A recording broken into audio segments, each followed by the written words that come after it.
Muy buenas tardes. Hoy día, jueves 19 de mayo, estamos muy contentos nuevamente de tener la instancia de reunirnos.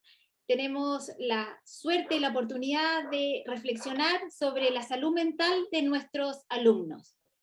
Sabemos que la presencialidad y el regreso presencial al aula ha significado muchos desafíos. Uno de los desafíos ha sido recuperar las brechas de aprendizaje y, por otro lado, trabajar el bienestar socioemocional de nuestros alumnos, pero también de nuestros docentes.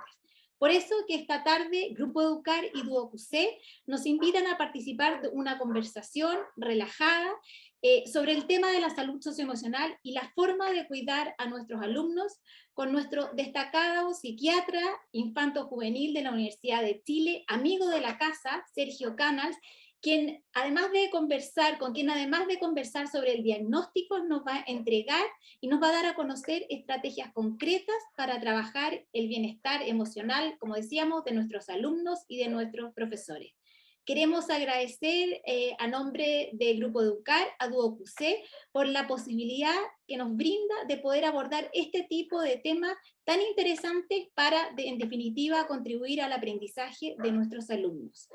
Queremos darle la palabra a Pilar Alonso, ella es directora ejecutiva de Grupo Educar, quien a nombre de nuestra institución nos entregará unas palabras de bienvenida. Mientras Pilar se conecta, vamos a darle la palabra a Fernanda, ella es jefa de fidelización de DuoQC, institución la cual nos permite trabajar y abordar este tipo de temas hoy día en la tarde. Fernanda, muy bienvenida. Gracias, Marce, por tus palabras. Gracias a todos los que están acá presentes, ya conectándose. Somos cada vez más. Los invito inicialmente a presentarse en el chat, a dar los saludos y decir de dónde vienen para poder conocernos, generar esta comunidad.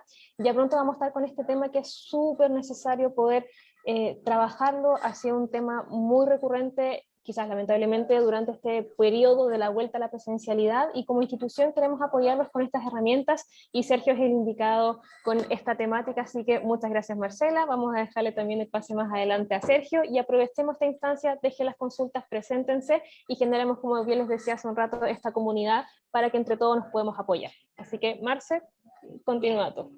Muchas gracias Fernanda, muchas gracias a todos los que ya se van integrando esta tarde de reflexiones y de interacciones para abordar un tema, como decíamos, que anteriormente no se le daba la trascendencia e importancia, y que la presencialidad y el regreso a las aulas presenciales nos ha puesto como un nuevo desafío.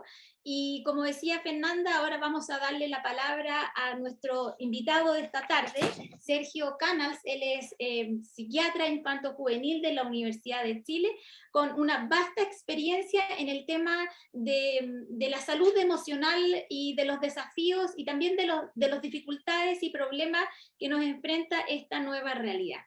Queremos recordarles, como decía Fernanda, que nos vayan dejando las preguntas en el chat, porque luego de esta conversación fluida entre la Fernanda, Sergio, Verónica Tagle de Grupo Educar, vamos a tener un tiempo de poder responderlas. Voy a partir con una pregunta que es, Sergio, te voy a pedir que coloques tu micrófono. Y queríamos hacerte la pregunta que nos hacemos todos. Hemos visto cómo colegios, por ejemplo, hoy día en la mañana están instalando detectores de metales en la entrada de su establecimiento. Hemos visto cómo se han incrementado los casos de bullying. Hemos visto que la sociedad está mucho más violenta. Y queríamos preguntarte, ¿cómo has visto tú a los jóvenes en la consulta? Es eso que hemos observado mientras vamos manejando en el auto, que nos vamos tocando la bocina, que no nos respetamos unos a otros, ¿es algo que tú has palpado también en tu consulta? Bienvenido, Sergio, adelante.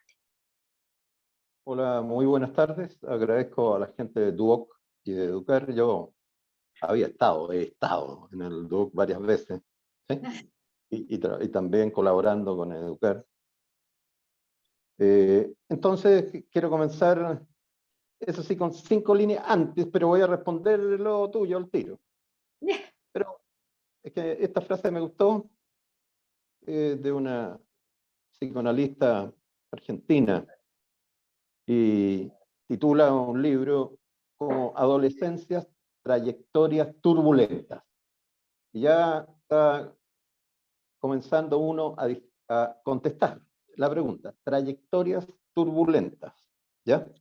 Y luego tiene 4 líneas en una otra página que dice, a los educadores que lidian con la irreverencia, las transgresiones, los padeceres, pero también con esa vitalidad estimulante que transmiten los adolescentes y cuya tarea es posibilitarles el despliegue de la creatividad y las inteligencias singulares propias de cada uno, de cada una, para amortiguar así ciertos aspectos de la violencia de los estallidos juveniles, contribuyendo a que los procesos de aprendizaje introduzcan solidez en el desarrollo de la cultura.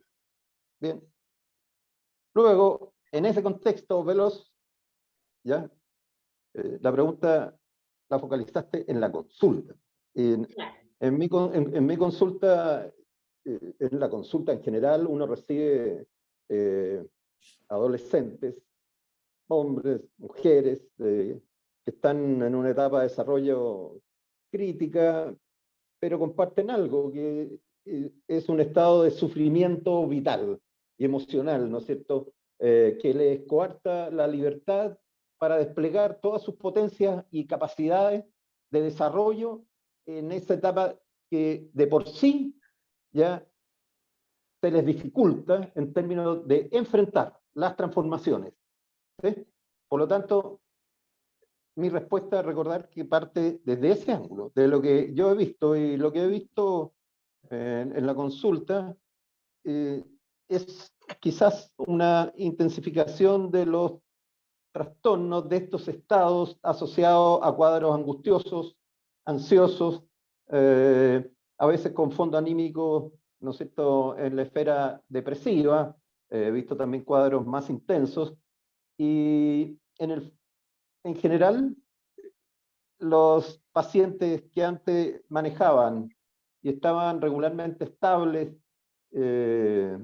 a través de sus capacidades y los apoyos, han perdido ese poder de lidiar, ¿sí?, con estas características y de la adolescencia, y emergen a través de distintos estados que o rozan la patología franca, ¿ya?, o con cuadros, definitivamente, enfermedades mentales, ¿ya? Eso es en general lo que he visto, pero he seguido viendo lo que veo en general. Han aparecido adolescentes donde se hace visible el consumo, ¿ya?, de alcohol, por ejemplo, y puede ser de otras drogas. Los cuadros depresivos se han desajustado y han aumentado las ideas de suicidio, las ideas de muerte, los intentos, ya también, y con cierta diferencia entre los hombres y las mujeres, los hombres con patologías más de la impulsividad y el trastorno de las conductas, ¿no es cierto?, que pueden rozar lo violento, y las mujeres más en la esfera de lo emocional, ¿no es cierto?, ansioso, ya, si hubiese que hacer ciertos perfiles y distinguirlos. Y resulta que dentro de este panorama que tú has observado, estuvieron los alumnos, estuvimos todos 2 años prácticamente en nuestras casas, dejamos de sociabilizar, especialmente los alumnos, y de qué manera esta falta de sociabilización impactó tan de lleno en marzo cuando ingresaron a las aulas y gatilló, yo creo, muchas veces situaciones o cuadros, como decías tú, que estaban solapados durante la pandemia. ¿Cuánto nos afectó el dejar de sociabilizar? O quizás en forma más positiva, ¿cuán importante es la sociabilización para el desarrollo integral de los alumnos y de todos en general? Bueno, yo tengo cierta perspectiva un poco crítica a esa propuesta. Y escribí por ahí, yo escribo algunas cosas pequeñas, ¿ya? Y lo titulé La nueva, con signo de interrogación, violencia escolar, ¿sí? Es cierto, estaba focalizado en los comportamientos de violencia, ya sea intracomunitarios, escolares y también los externos, los que se dan en la calle. ¿Ya? Exacto. Y la tesis que aparece aquí es que en realidad la violencia es, por ejemplo, un reflejo de la sociedad y de la cultura en este momento. ¿Sí? Y esto viene desde tiempo atrás. Focalizarla, por ejemplo, en lo que fue el estallido social 2019, era un error. Venía incubándose y existía. Lo que pasa es que hubo una explosión y se intensificó en todas las dimensiones. Se sumó después la pandemia, y en la pandemia, salvo ciertos periodos muy estrictos, nadie estuvo confinado absolutamente como hoy día están en China, que son drásticos y radicales, ¿no? Se van todos para la casa y chao. Pero aquí no, fueron etapas, periodos, más bien cuarentenas, ¿ya? Y obligó entonces, como dices tú, a todo este cambio hacia la educación online, con todos los problemas que genera. Como una paciente me dijo, le pregunté por qué no le gustaba tanto la educación online, me dijo, porque es una educación muerta, me dijo, no están vivos los que están detrás de la pantalla. Y fue sumamente aguda y sutil, porque no es que no estén vivos, que no existan, sino que ella dijo que le faltaba algo, y eso es lo que se llama, y que habría que recordar, la mente corporizada. Uno no es pura mente, ni menos una imagen digital, es el cuerpo, ¿no es cierto? Por eso se llama la mente corporizada, y eso le falta. Entonces, eso les afectó efectivamente, pero a algunos otros y otras les gustó mucho esto, porque me decían en la consulta, va, si quiero me salgo, apago la pantalla, puedo hacer otra cosa, me borro, a pesar de que los colegios exigían que no. La vuelta fue abrupta. Las universidades e institutos superiores de educación ya lo estaban haciendo progresivamente, ¿sí? Con streaming, modelos fuertemente híbridos. Yo hago clases en la Universidad Católica en ingeniería industrial, ¿eh? En el magíster de ingeniería industrial, en el campus, y tuve que hacer todas mis clases, ¿ya? Con esta manera híbrida el año pasado, ¿ya? Entonces, pero los colegios no fue así, ¿ya? En los colegios entraron de pronto, dijeron, ya, vuelven todos, obviamente con las medidas de, de prevención de riesgo con el COVID, a pesar de que el COVID estaba presente, más bajo, y hoy día vuelve a subir en un rebrote. Claro. ¿Ya? Y eso generó estrés, así como generó un estrés de adaptación a los educadores, y no solo los educadores, a la comunidad de padres, a la comunidad, ¿no es cierto?, de los alumnos, de las alumnas, a la gente administrativa, la gente de apoyo. Se volvió a repetir el estrés, nuevamente, porque la idea era tener clases presenciales, ojalá, Exacto. ya, pasar. Y todo eso, de nuevo, abruptamente, después de que habían hecho un gran esfuerzo de adaptación y habían logrado ya encontrar nuevas formas de educativas, nuevas formas de participación, y de pronto le dicen todo eso para afuera, vuelvan a lo que pasaba antes, de nuevo estrés, ¿ya? Y eso fue, yo creo, uno de los factores, ¿ya?, que intensificaron y hicieron explotar de nuevo todo lo que significan estos trastornos, básicamente dentro de los cuales se puede incluir la violencia. Entonces, la tesis, por eso yo ponía, ¿nueva violencia? No, eran los mismos fenómenos que estaban antes. Lo que pasa, y por eso recordar que los colegios o los sistemas educativos reflejan los cambios y lo que sucede en el mundo sociocultural. O sea, son un reflejo de la transformación hoy día radical, sociocultural, económica, ¿no es cierto?, que se está produciendo y se produjo en estos 2 años. En síntesis, estos 2 años fueron un test de esfuerzo. ¿Un test de esfuerzo para qué? Para las comunidades educativas y para las familias, un test amoroso, ¿ya? Y un test sobre el trabajo, con capacidades mayores o menores de adaptación activa a esta nueva forma y a este periodo crítico. Hasta ahí, porque si no, no van a haber más preguntas. Bueno, y entonces estas nuevas formas de trabajo y ahora el regreso a la presencialidad significa nuevamente colocar mayor estrés en la comunidad educativa. Ese diagnóstico ya lo tenemos. Entonces, la pregunta viene, ¿qué herramientas o de qué forma podemos adaptarnos mejor a esta nueva realidad a la cual nos vamos viendo enfrentados día a día? Sobre todo, como tú bien decías, los brotes y los índices de contagio del coronavirus que pensábamos que se habían acabado, nuevamente están al alza. Entonces, estaríamos esperando nuevos fenómenos de violencia en la comunidad escolar, y frente a eso, ¿qué hacer? No es que esperemos nuevos fenómenos de violencia, sino que solo recordar que el estrés y el esfuerzo de adaptación, por la propia naturaleza de estos estados que son adaptativos, ¿ya? Van a generar estados emocionales que están asociados, y uno de los síntomas es la irritabilidad, ¿ya? La tendencia, ¿no es cierto?, a que aparezcan comportamientos más violentos, pero también a que aparezca angustia, ansiedad y todos estos fenómenos, lo cual no significa que sean estrictamente patologías. Por eso yo partí diciendo que yo veo este mundo, ¿no es cierto?, ya cuando la persona llega a un límite y termina en una consulta frente a un especialista o un equipo de especialistas, pero la gran mayoría no se enferma, no se enfermó, puso en jaque todos los mecanismos de resiliencia, ¿no es cierto?, de adaptación, e hizo que salieran adelante, ahora con déficit, como tú preguntaste en términos de la socialización y la vinculación emocional, ¿no es cierto?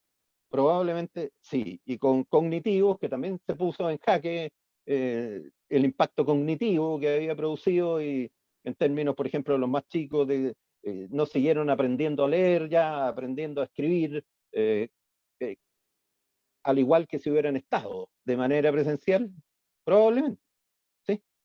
Pero la verdad, y esto lo comento siempre, yo me enseñaron a leer mi padre, y mi padre especialmente, que era ingeniero, y entré a tercero básico, me salté todo lo otro, y mi padre en la noche llegaba, nos leía cuentos, y yo usaba el silabario hispanoamericano, ya, ese que se vende en los kioscos, y aprendía y aprendimos, 4 hermanos, ¿ya?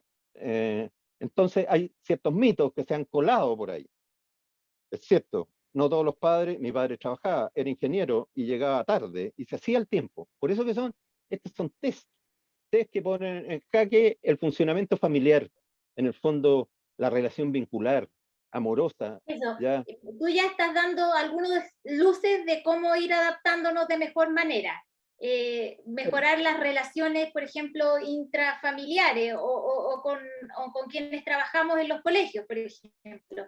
O sea, no cabe duda que hoy día lo que sucede amerita un trabajo con la comunidad escolar completa, o con lo mismo con la institución completa, ¿ya? Para abordar este proceso de adaptación y transformación, en términos de recoger participativamente el mundo emocional que emergió, ¿ya?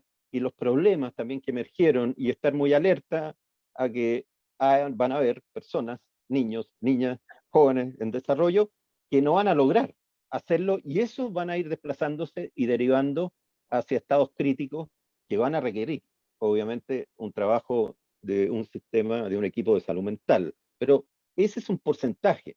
Si uno estudia los porcentajes, subió las depresiones, los estados ansiosos a 25%, pero eso significa que hay 85%, ¿ya? Que no van a terminar en una consulta, sino que van a seguir desarrollándose, ¿no es cierto?, utilizando todo lo que habían incorporado anteriormente como mecanismos, por ejemplo, resilientes. Ahora, lo otro, partiendo de los factores de riesgo, no cabe duda que todos los climas familiares que se vieron afectos de violencia, de disrupciones radicales, ya en los vínculos, en lo que significa adaptarse al otro que empezó a estar presente. Antes no trabajaba el padre, trabajaba la madre, pero llegó un momento que tuvieron que estar en la casa y trabajar en la casa y con los hijos, hacer de educadores y seguir trabajando y descubrir al otro o a la otra bastante más que lo que creían conocerlos y conocerse. O sea, aparecieron las debilidades y las flaquezas y exigió un esfuerzo mayor. Y quienes no lo lograron mejorar, si se hicieran estudios, probablemente se están haciendo y finos, en esos climas, obviamente que se vieron más perjudicados los niños en su desarrollo, las niñas, ¿no es cierto? Y los adolescentes se vieron más afectos también a dificultades para adaptarse, que en donde el clima logró mantenerse, ¿sí? En general. Es obvio que todo esto tiene fronteras. Todo lo que estoy hablando se altera con situaciones límites, como por ejemplo haber perdido un abuelo, un pariente, un padre, un tío, un hermano, y dos, haber perdido el trabajo y estar cesante. ¿Ya? Esas son situaciones límites extremas que obviamente perturban mucho más todo lo que hemos estado aquí hablando. Lo lleva a Claro, una frontera muy y acá crítica. uno de las personas que no se identificó con su nombre nos dice, de acuerdo, pero se hace muy difícil esto de mejorar los vínculos porque hoy en día los padres están muy ausentes en la educación de sus hijos. La familia entrega la responsabilidad a los educadores.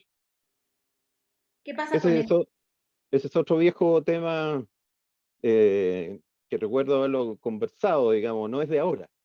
Lo que pasa es ¿Ya? que hay fenómenos sociales, acordarse que el colegio espejo de los cambios y las transformaciones culturales. Entonces, por ejemplo, la ausencia de padre o el padre que es, lo han llamado el padre narciso, que se preocupa más de él, ¿no es cierto? Y pierde de vista las necesidades del hijo, de la hija, niña adolescente, empieza a ser bastante más común, ya que antes. Eh, ese es el padre que un autor eh, lo habló del padre que se pone una armadura en términos de que tiene que producir, tiene que ser el proveedor, ¿no es cierto? Y que su rol de padre lo asocia al rol de autoridad, lo cual es una de las tareas, ¿no es cierto? Muy dura, inflexible, y deja de lado el sacarse la armadura para que el hijo descubra al padre afectivo, el padre que se emociona, el padre que es capaz de dar ternura, ¿ya? Y eso es una característica que se ha asociado a la pérdida de autoridad finalmente y de forma paradojal, y si se pierde y se lesiona ese ámbito, se lesiona la autoridad de los educadores. En el buen sentido de autoridad, autor, significa formar y generar las condiciones. Y eso ha repercutido en las dinámicas de los funcionamientos de colegios o instituciones en general, sumado a la etapa del desarrollo que van viviendo cada uno. ¿Ya? Dentro de... Ah, no, Sí, dale. dime. ¿No? No quiero interrumpirte, sigue con la idea. No, pregúntame más. Ya, otro del colegio Juan Pía Marta nos están diciendo es que estoy aprovechando de ir haciéndote las preguntas que nos van entregando todos quienes te están escuchando. Dice, Perfecto. alumno diciendo, quiero que mis papás suelten el celular y me miren. Suelten el celular y me miren mientras ellos miran su celular, los alumnos. No, son bromas. No, son bromas. Bromas, pero no bromas. ¿Ya? No, Porque no, ahí abriste otro mundo otro gigantesco, mundo, ¿no es cierto? Que es el mundo la de las tecnología, redes sociales, de lo que son el mundo de la comunicación digital. de la Ya, adicción a la tecnología, nos dice Richard Flores. Ese es un tema que también está presente. cuidado ahí con el concepto. Dale. Ya porque, o sea, si uno va a entrar desde ese punto de vista, hoy día la psiquiatría, en su último clasificación de enfermedades mentales nueva, que es la DSM-5-TR, o sea, la modificada, ya no es la antigua, la DSM-5, que era la más moderna, hoy día existe ya la TR, ¿ya? Y esa te acepta dentro de las adicciones, la adicción, pero a los videojuegos, ¿ya? La adicción a la tecnología, así general, y yo recuerde, leí hace poco, no está focalizada como adicción a la tecnología, reconoce a los videojuegos, primera cosa. Segundo, cuando uno habla de adicción, lo que pasa es que uno puede darle desde el sentido común lo que las personas dicen cuando dice, estás adicta. Pero desde el punto de vista de la psiquiatría o de la salud mental, estar adicto es estar enfermo. Es tener la imposibilidad de dejar el comportamiento, en este caso el uso de los videojuegos, no me importa dónde sea el instrumento, sea ya sea por el celular, ya sea por la tablet, ya sea por la televisión, en relación a que si no lo realizan, ya va a aparecer angustia, se va a sentir mal, va a tener la compulsión de volver a jugar, asociado a que las tareas del desarrollo que le corresponden a la edad, por ejemplo, estudiar, compartir, eh, jugar en la naturaleza, etcétera, van siendo dejadas de lado. Y el único foco ordenador, ¿no es cierto?, es el videojuego. Pero, eh, por ejemplo, no existe la adicción a la televisión. No, no, no. Y a las tablets, sino que al videojuego. Sí, y la tablet, instrumento. Y ahora, tiene mucho más matices interesantes. Por ejemplo, una paciente me decía con un estado ansioso, depresivo, me decía, les pregunto yo por las redes, ¿y el celular? Les digo, ¿sí? Cuando me aburro y no tengo nada que hacer, tomo el celular. Y no para hacer algo especial, sino que toma el celular y empieza a abrir, ¿no es cierto?, las redes, y se puede ir a YouTube, se puede ir a Instagram, porque le quita el aburrimiento, ¿ya? Le baja la ansiedad y la angustia, como otros comportamientos que las personas utilizan cuando están ansiosas, aburridas o deprimidas. Entonces, uno, si habla de este tema de las redes, tiene que abrir es un matiz, o si no, fácilmente dice, están adictos. No, no están adictos. Existe la nomofobia, ¿no sé? Todos conocen esto que uno hoy día no puede estar sin el celular. Estamos hablando de adultos y de los adolescentes, las personas y a lo mejor los niños. La persona es capaz, ya más adulta, de devolverse a la casa a buscar el celular, o que se lo traigan o se lo manden, porque es una Pero, por parte de la ejemplo, realidad que no la tiene. una pregunta. Hoy día en un colegio de Santiago entregaron Sí. la información que se va a prohibir a los alumnos que usen el celular, y al entrar al colegio se les quita el celular y se les regresa a la salida del colegio. ¿Ese tipo de medidas para mejorar el ambiente son útiles o no, desde el punto de vista tuyo? Considerando la etapa del desarrollo, es un tema que me tocó verlo, hacía muchas presentaciones ahí mismo, en acción, el deje el celular ahí en una cajita, ya, y no cabe duda que un celular en una sala de clase utilizado para entretenerse va a perturbar todo el proceso educativo de enseñanza y aprendizaje. Ahora, si todos están conectados en el recreo, a las edades cada vez menores, es obvio que no van a compartir con el otro, ni relacionarse físicamente, corporalmente, y que eso perturba, por supuesto que perturba. El problema es cómo yo pongo en marcha esa medida cuando ya tienen 15 años, 16 años. Yo te aseguro que si lo hacen van a tener un problema grave de manejo y de reclamos hoy día. Y mientras más grandes son, puede generar un disturbio peor que lo que se quería corregir. Entonces no es tan absoluto. En el fondo que diga, en este colegio desde que entran, ya de prekinder hasta que salen de cuarto medio, nadie entra, etcétera, con celular. Sabiendo que el celular es una proyección brevemente, ya con el cual se puede trabajar y generar instancias de aprendizaje cooperativo, ¿sí? Y Que en son ese reguladas. sentido, la línea de la psiquiatría o las últimas investigaciones va más por el lado del autocontrol, enseñarles a autocontrolarse y nivelar o manejar los niveles de ansiedad que se producen con el celular, por ejemplo. Si uno lo mira, es así, pero hay edades, por ejemplo, eh, hay una propuesta que hasta antes de los 14 años ya los padres debieran poder entrar libremente a las redes de sus hijos y sus hijas. Y ya eso ha generado un debate. Dos, que hay gente que dice hasta los 6 años, hasta los 7 años, ya no debieran ya utilizarlo, menos a los 4 años o a los 3 años. Esas son reglas más absolutas que yo puedo manejar, porque el niño o la niña va a obedecer. Pero en la medida que crezco, empieza a toparme, además con contextos culturales asociados a los derechos de los niños, ¿no es cierto? Y las libertades, y esto se va haciendo, se va amplificando, y el punto de corte es a los 14. Porque entre 14 y 18 años entran en una franja difusa, en que siguen siendo adolescentes, pero ya tienen capacidad reflexiva, no desarrollada obviamente, ni tampoco una estructura moral, ¿sí? Pero por ahora, ¿no es cierto?, años. Y por eso Manuel Herrera dice, nos podría señalar algunas estrategias de autocontrol. Y también dicen del colegio Alfarero, los padres no se autocontrolan, menos podrán enseñar autocontrol a los hijos. Menos podrán.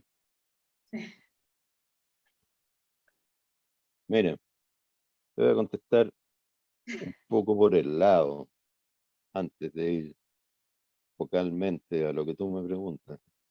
Y también partiendo de la violencia. Bueno, no tengo la frase, digamos, exacto, pero dice una de estos autores que se dedican, o la Judith Butler, que es filósofa, ¿cómo se le va a exigir que no sean violentos o haya comportamientos de violencia si lo que ellos miran en su casa es violencia, lo que miran a través de los medios de comunicación es violento, están mirando la guerra de Ucrania con Rusia, ¿ya? Y quieren instalar un mensaje de que la violencia, obviamente, y debe buscarse con cierta estrategia, no es correcta si lo que están viendo en el mundo es eso, y eso, los colegios no son como, bueno, esto para los que les gusta la filosofía, como mónadas de Leibniz, cerradas, ¿ya? Sino que están permeadas permanentemente. Y el niño en desarrollo, el adolescente, está permeado en su subjetivación por los contextos semióticos, informacionales, socioculturales, por todo lo que sucede, ¿ya? Entonces, cada vez que uno intenta restringirle ciertas libertades, sabiendo que son de riesgos, si no se manejan bien, va a encontrar cada vez más con una resistencia feroz, ¿ya? Y va a necesitarse mucho coraje para un manejo como esto, y que las autoridades estén validadas y actúen de acuerdo con la comunidad educativa completa y con los padres. Algo conversábamos en off de los detectores de metales. Sí. Yo te voy a contar, una vez en una presentación en el norte, en Antofagasta, en una zona cercana, el tema era el bullying y la violencia. Bueno, y un director que era, todavía me acuerdo, no se me olvidó nunca, que era un psicólogo, que era director de colegio, ¿ya? Puso detectores de metales. Con él tuve que ir a hablar a la superintendencia de educación, tuve que ir a hablar a todas partes, porque ya en aquella época, estamos hablando antes del estallido, mucho antes, ¿ya? Pero es un tema, ¿no es cierto?, delicado, lo mismo que instalar cámaras, eran los dos temas. Instalar cámaras de partida no se puede en los baños, en ningún lugar, ¿no es cierto?, privado, y donde se vulneren, hay una serie de condiciones. Bueno, pero él lo logró ya, fue a hablar a todos los niveles. Entonces tuvo que explicarlo, había una dinámica participativa, donde estaban alumnos, profesores, entonces él dijo, sí, todo bien, esto de los derechos, etcétera. Pero en mi colegio, dijo, a veces han entrado con cortaplumas, ¿ya? O otros objetos que pueden dañar fuertemente a un alumno. ¿Y qué le voy a explicar a la madre cuando la madre venga a decirme, oiga, ¿cómo usted permitió que alguien entrara al colegio con un cuchillo? Ahí todas las explicaciones de los derechos, las libertades de los niños desaparece frente, ¿no es cierto?, al riesgo radical de destrucción, y aún de muerte lo va a llevar al extremo. Entonces es una medida fáctica, operativa, contra esta realidad que se empieza a expandir. Yo no digo ni mucho menos que en todos los colegios lleguen todos con cortapluma, ¿ya?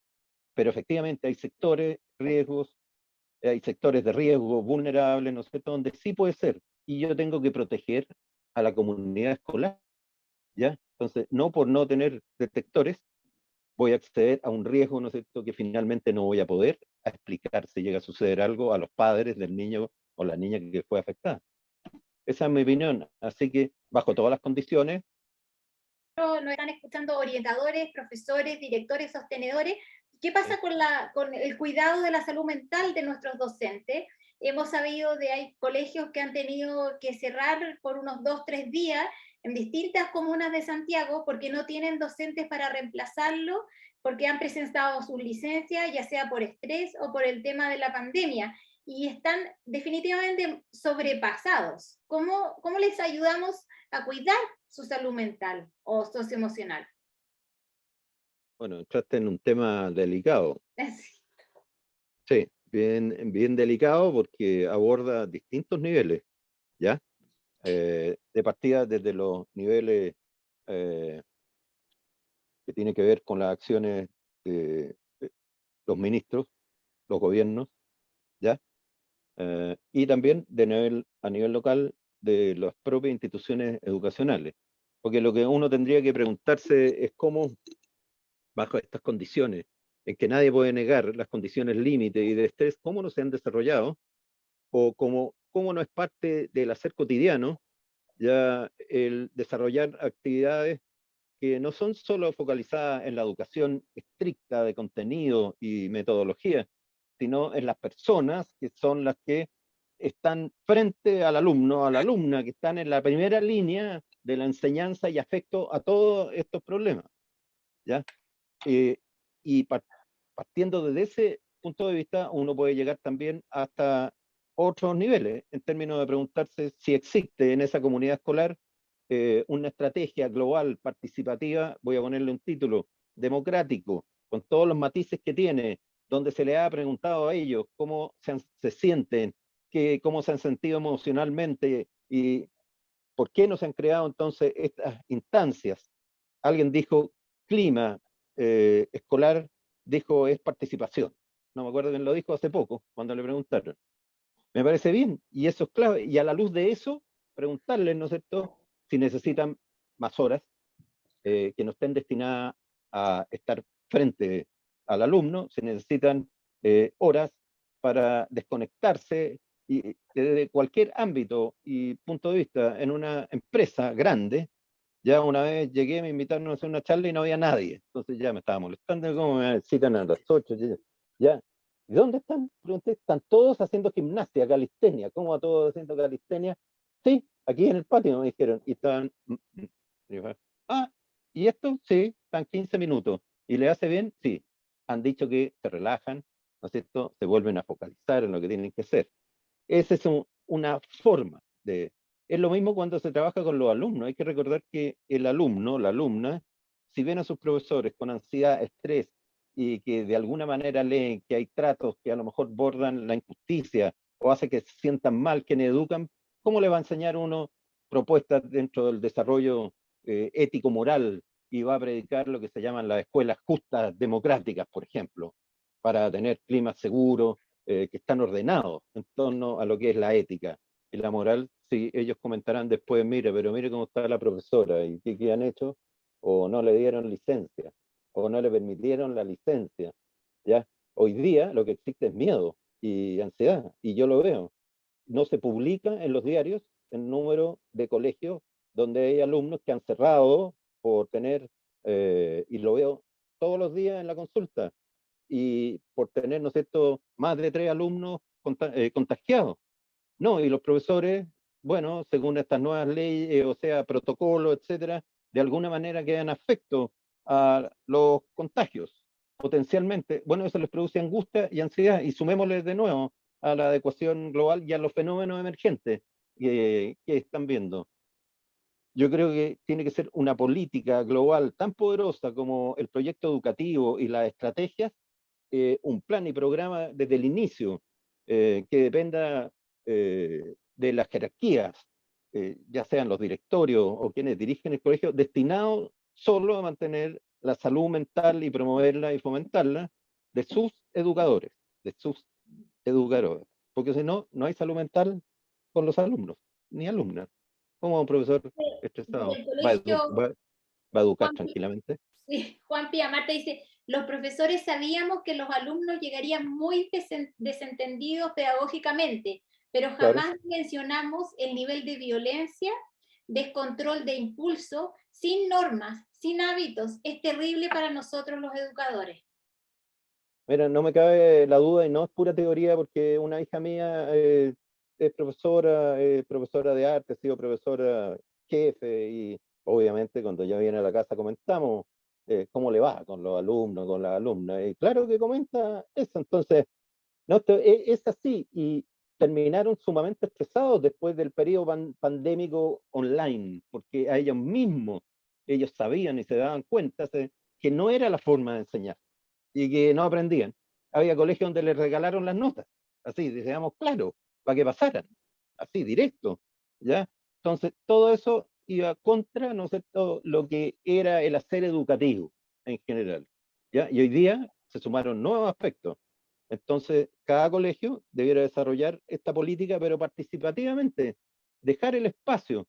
Y un espacio, y eso es interesante, y siempre lo he dicho, es un espacio que está contemplado dentro de las horas, del espacio de horas que tienen para la pedagogía. No son extra en términos de decirles, vengan a las 6 de la tarde porque vamos a hacer una clase de yoga. ¿Por qué venir a las 6 de la tarde? Hay descanso. No. No, no. Es lo mismo cuando me toca hablarle a la empresa. Todas las actividades las hacen fuera. Entonces, ¿a qué hora vamos a hacer este tema que es importante? Bueno, como a las 7 lo citamos, pero ¿por qué a las 7? Es tan importante como la parte laboral. Ahora, si uno no lo considera y tiene una visión reduccionista, donde voy a decirlo así, el profesor, la profesora, el educador, la educadora tiene una sola misión y esa es su tarea y cumplir con entregar y cumplir los programas. Punto. ¿Ya? No es así. Estoy exagerando y no deja de lado toda la vida familiar, el hecho de que a veces estará cansada, etcétera. No, es obvio que no. La educación global en ese sistema de enseñanza y aprendizaje finalmente es deshumanizador, ¿ya? Y si, porque bueno, o sea, esta vuelta a las clases presenciales dejó de manifiesto también la importancia, como tú decías, de la salud socioemocional. Pero no se trata, como conversábamos antes de iniciar este seminario, de realizar una vez por semana un taller de 30 minutos, como dices tú, al final de la jornada escolar. Si existe una política de las comunidades escolares para que los profesores hayan trabajado su salud socioemocional, ¿ello significará entonces una reducción de los niveles de violencia en sus propios alumnos, por ejemplo? ¿O no es tan así? Hay que, es obvio, y hablamos de la asociación estrés, ansiedad, ¿no es cierto? Y con contextos que facilitan la violencia, ¿ya? Pero ahí también tengo una propuesta un poco crítica, es que a esta edad yo ya me puedo dar el lujo. Entonces, yo estoy muy de acuerdo que en lo que se llama, entrando a la violencia y el bullying, por ejemplo, con todos los matices, eso sí, el mundo digital tiene características propias, pero simplemente también es bullying, es una forma de violencia, es una forma de violencia. Todas las estrategias que tienen como foco el fomentar, desarrollar, generar contextos donde el tema de las emociones y de la socialización son clave a través de estrategias participativas, todas las que construyan, ¿ya? Son necesarias, pero es que creo que hierran el foco, ¿ya? Porque si uno va y trata de buscar los fundamentos de lo que hay detrás, va a llegar a que todos estos problemas tienen una base que es ética o moral. Ético, moral y ahora un déficit en lo que es la educación ciudadana, ¿ya?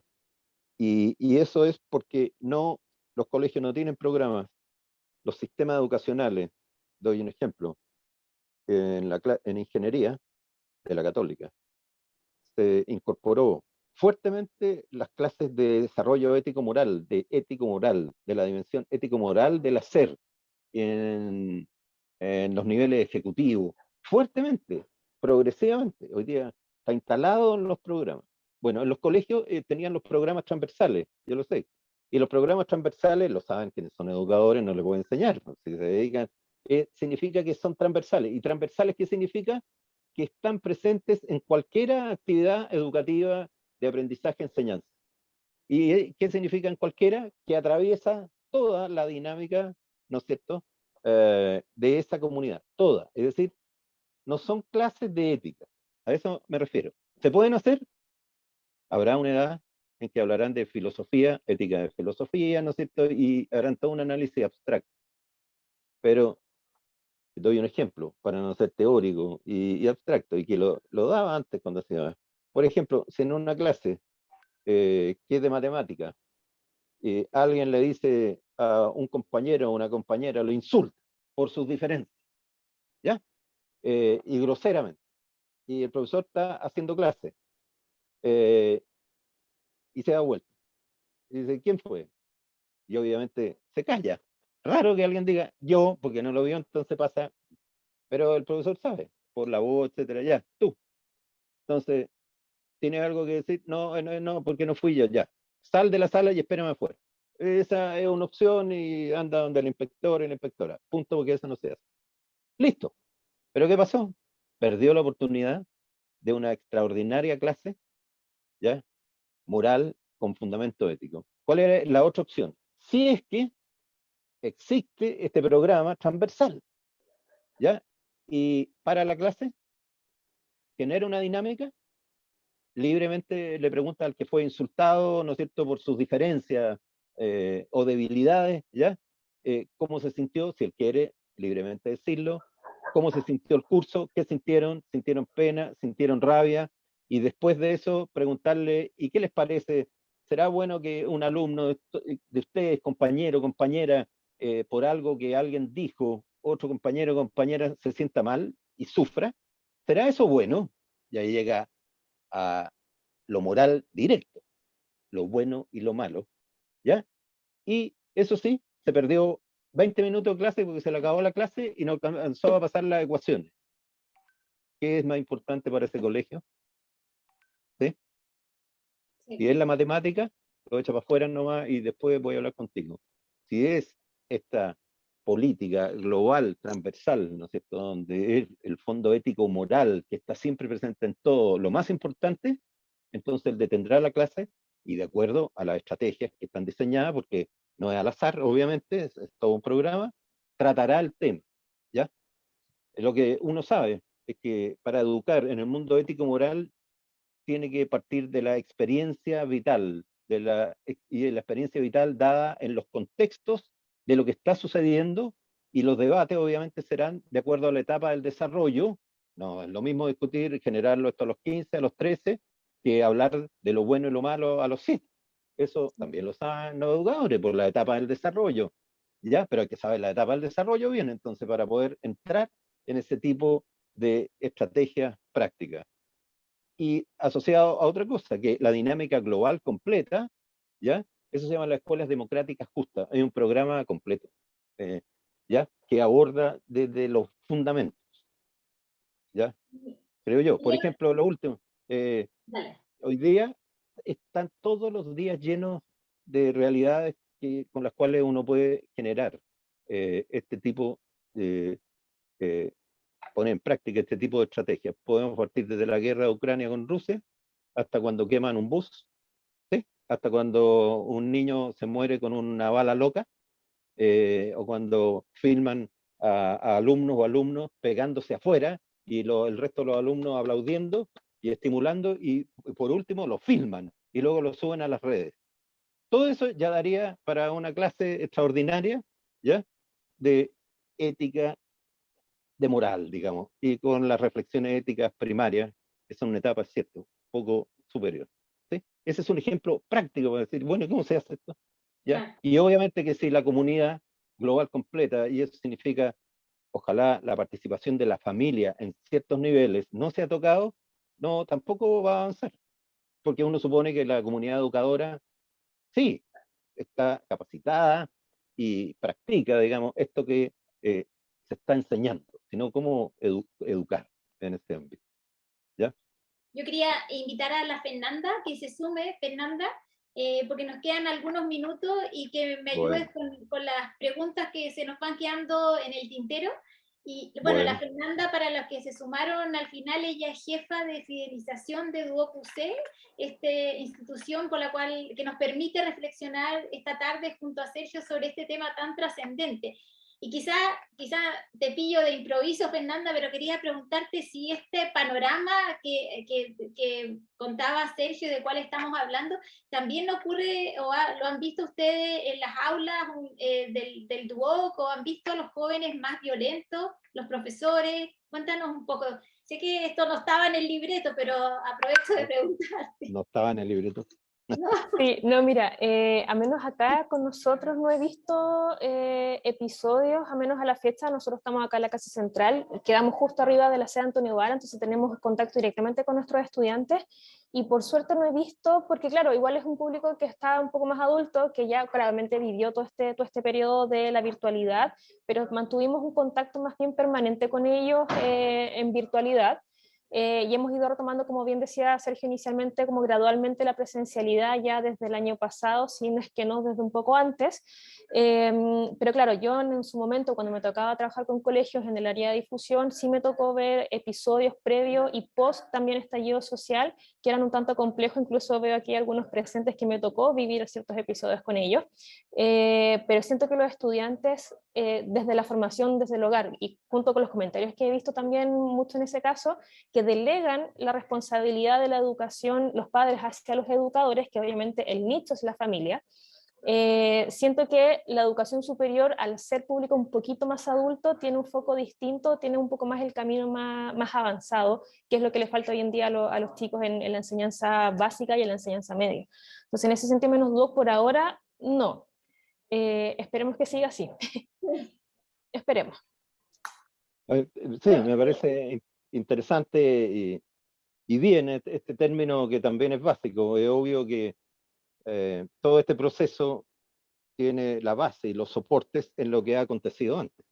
Y eso ha acontecido primero que todo en la familia, en la casa y las instituciones educacionales, ¿no es cierto?, de soporte más básicas, y luego o sea, es un proceso, un flujo permanente. Entonces, partir de cero, no, además nunca parte de cero, porque de alguna manera hay creencias, normas y valores que ya están incorporados y miradas.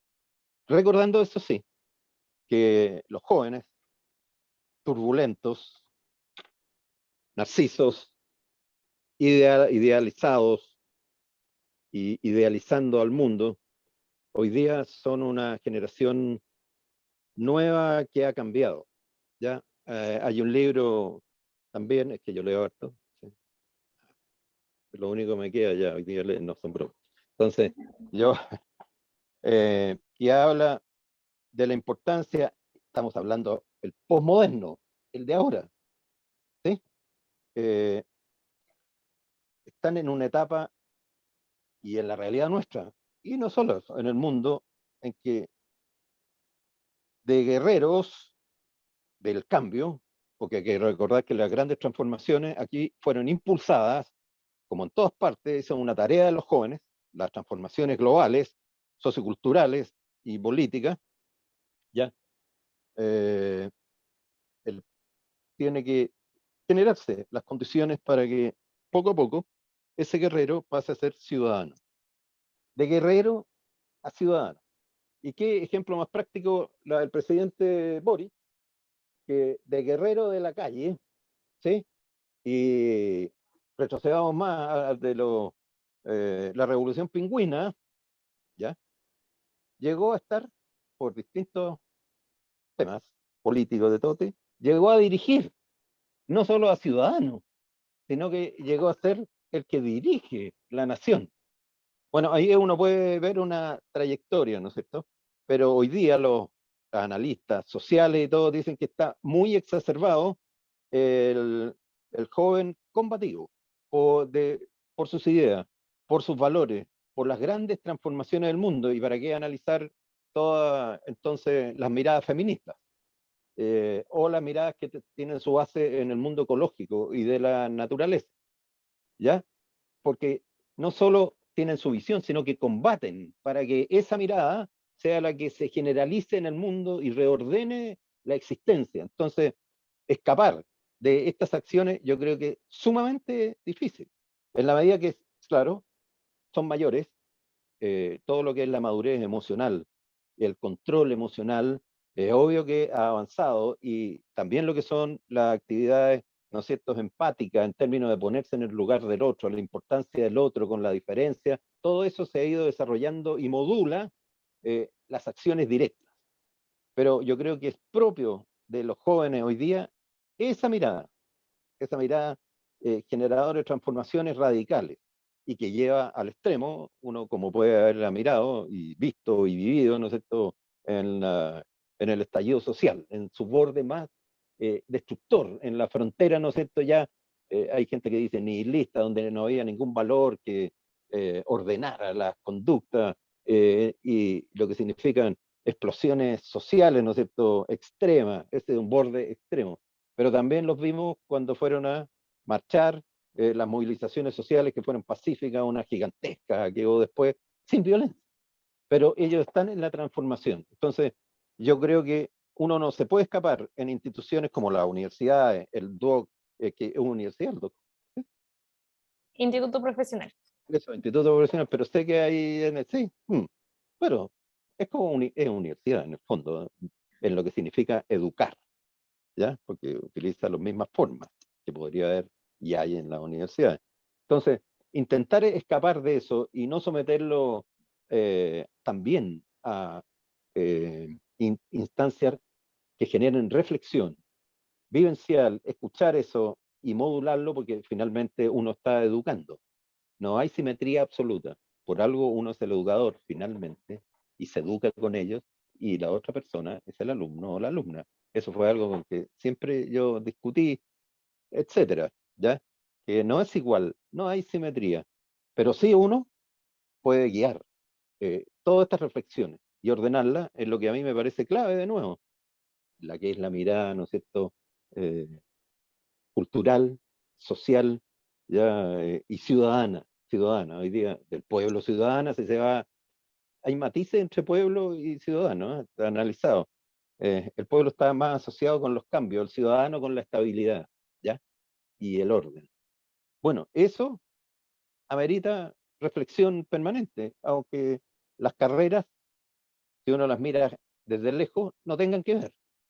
Muy técnicas, por ejemplo. ¿Qué tiene que ver con esto? Claro que tiene que ver, porque al final van a ser parte de esta sociedad, y nuestra cultura no van a estar ajenos, y van a tener su punto de vista, lo van a construir ellos, ¿no es cierto? Y ya ordenado.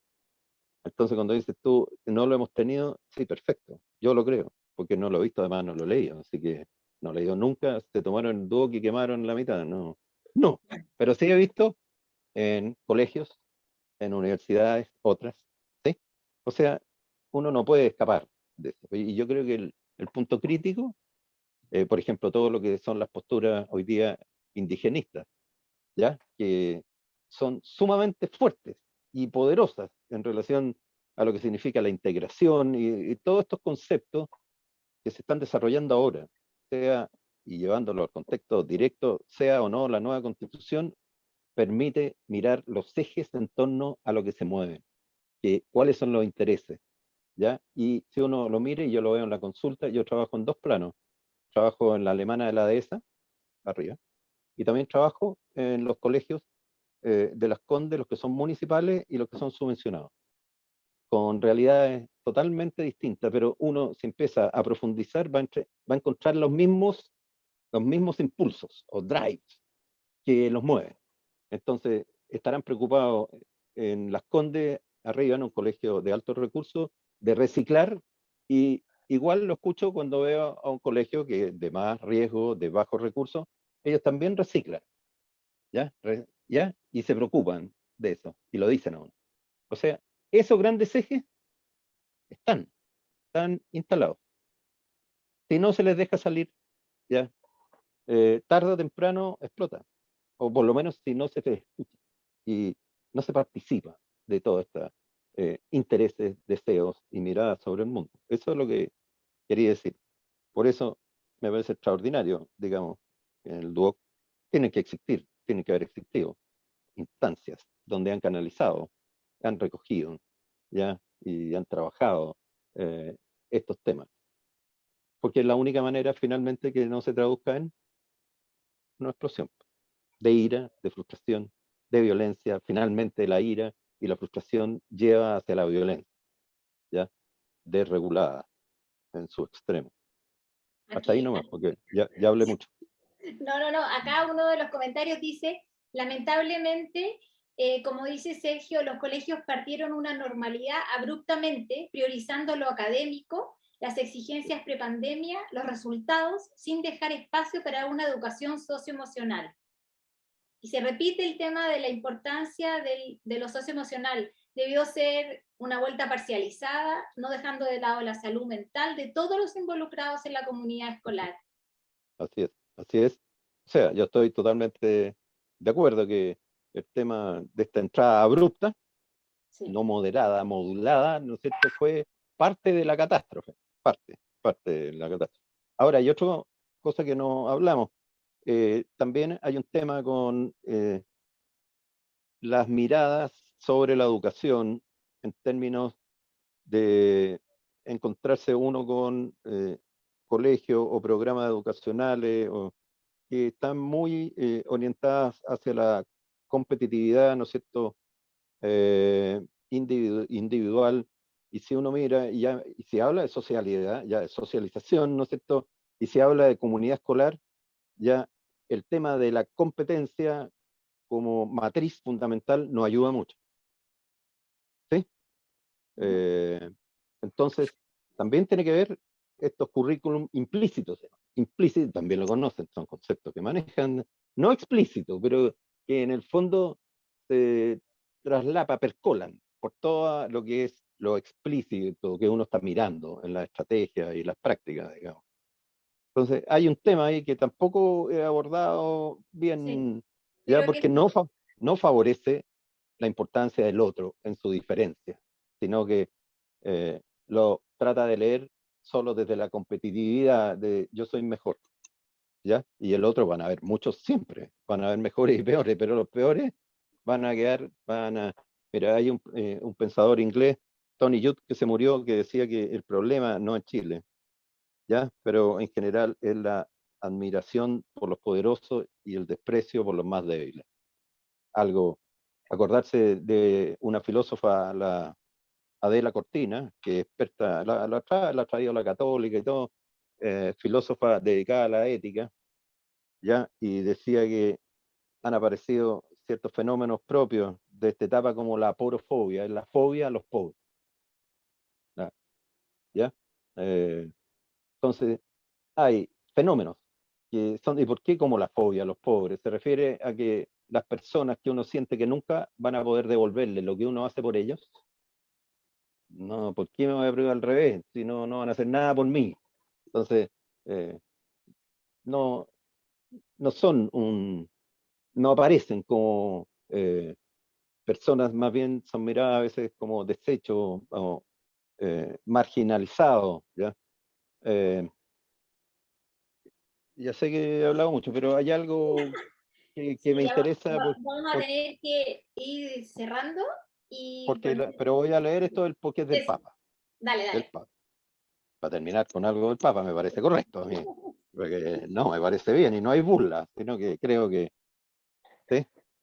Él siempre ha tenido un foco en esa línea, porque viene de Argentina, porque viene de las villas, villeros, ya, etcétera. Y dice, quienes pretenden pacificar una sociedad no deben olvidar que la inequidad y falta de desarrollo integral no permiten generar la paz. Sin igualdad de oportunidades, las formas de agresión y de guerra, tarde o temprano, provocarán su explosión. Cuando la sociedad abandona en la periferia a una parte de sí misma, los descartados, los segregados, los residuos, marginados, pobres, débiles y vulnerables, no habrá programas políticos, recursos policiales o de inteligencia que puedan asegurar indefinidamente la tranquilidad y la paz. Si hay que volver a empezar, y siempre hay que estar volviendo a empezar, siempre será desde los últimos, desde los otros, desde los más débiles. Bueno, esos son, yo creo, focos esenciales y nucleares que uno puede ponerlo presente y educar desde esa mirada tan importante hoy día. ¿Sí? Perfecto. No sé si Fernanda tienes algo que agregar con esas palabras. Yo creo que fue el cierre, una educación, como decía Sergio, desde una mirada de los más débiles, de acoger y de empatizar con lo que le sucede al otro, al que está al lado mío, Así es, en el banco, en el colegio, en nuestra comunidad escolar así es, así es, Exacto, así es. Y en una institución superior también.